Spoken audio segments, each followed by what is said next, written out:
I'm Katie, and I'm going to go through a few core exercises with you, and then we're going to stretch it out. First, I want to emphasize that every exercise is a core exercise. So whenever you're sitting, standing, lifting, working out, no matter what you're doing, you want to be engaging that core, pulling that belly button nice and tight into the spine. First exercise we're going to do today is we're going to plant those wrists directly underneath your shoulders, and we want those knees directly underneath the hips. So we're going to pull that belly button in nice and tight. You want a nice neutral spine, keeping those eyes right out in front. First, we're going to lift the left arm, and then we want to lift the right leg. So it's opposite hand and foot. You can start from here if you'd like, or you can lift that leg all the way up, activating the posterior side of the chain. Now we're going to do a crunch with that midsection, bringing the elbow to the knee. Okay, so this is going to be the hardest version, really pulling that core in tight, tucking your chin. If you'd like to modify it to give yourself a little bit of break on the backside, you can tap that toe on the bottom. So I'm going to have you do about 15 to 20, whatever you're comfortable with, on each side. So once you get that 15 done, you're going to switch sides, reset, reach that arm and leg out, pull that elbow to knee, and squeeze the core. Alright, the next exercise I want to move into is going to be kind of a boat pose, but we're going to do a bow and arrow. So to get set up, we're going to pull those shoulders down and back, pull that chest and chin up, eyes are going to be out in front towards the ceiling, and you're really pulling that belly button into the spine once again. So first we're going to start with just the upper body. You can stay here, and we're just going to pull the elbow to the floor, look behind that shoulder, pull it back up into that nice position at the top. Okay, go in here. If you'd like to pick it up a notch, you're going to lift the opposite leg as your hand. Okay? Really looking behind that shoulder. To take it one step further, you're going to really reach that leg out, pull it together. Sitting up nice and tall, in between each pull.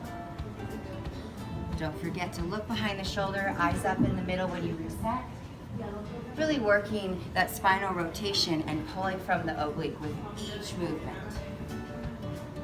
All right, since you're alternating sides, we're going to do 30 to 40 reps all the way through, so that would be 15 to 20 reps on each side. All right, so we're going to move into a plank, and I know we hear about planks all the time, so I'm just going to show you my favorite variation. To start, you want to stack those shoulders directly over the wrists, creating a nice neutral spine, tucking the hips up and under, pulling that belly button in once again, tuck those back toes under, and pull it into a push-up position. So we're going to be doing a plank on the hands.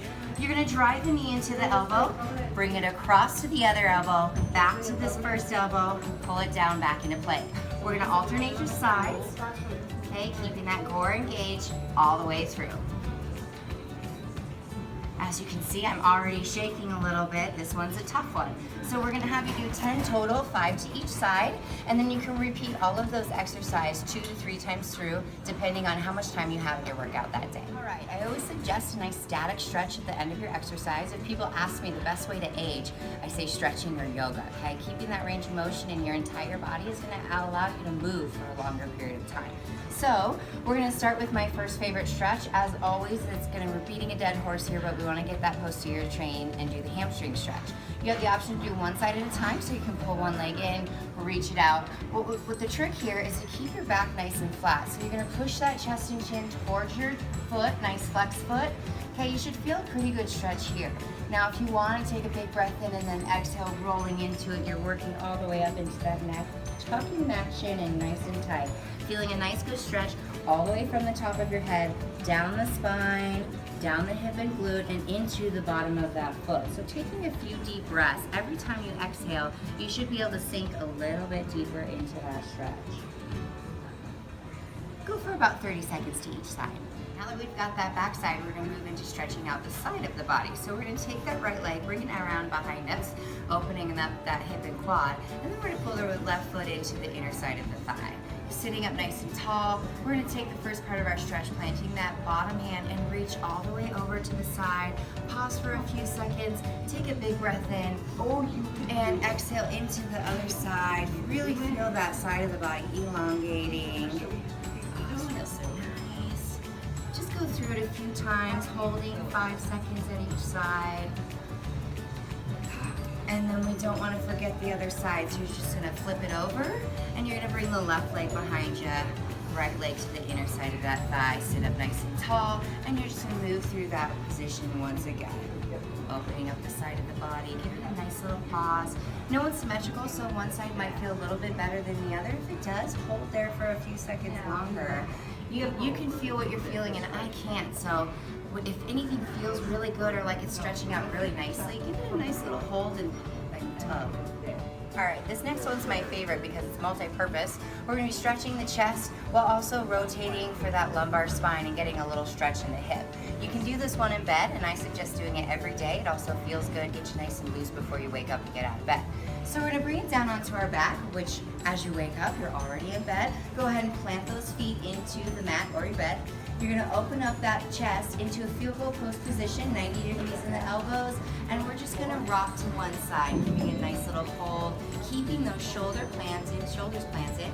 You can feel it from all the way into the front delt, the chest, and then through your side, okay, here, and then you're just gonna rock to the other side, lubricating that lower back with a little bit of spinal rotation, and then really pull in through the core, keeping that belly button in, activating those obliques to get through each side. If you'd like, you can always open up the hands, keeping that gaze towards the ceiling. Nice slow rock side to side. Bring it into center. Go ahead and roll yourself up. So those 3 stretches are my favorite, but as you work out, you can always do what feels right. So sometimes I'm working out my shoulders, they're a little bit tight, and so I just want to stretch in between those exercises. And you can stretch in any way. It doesn't have to be uniform or something that's suggested.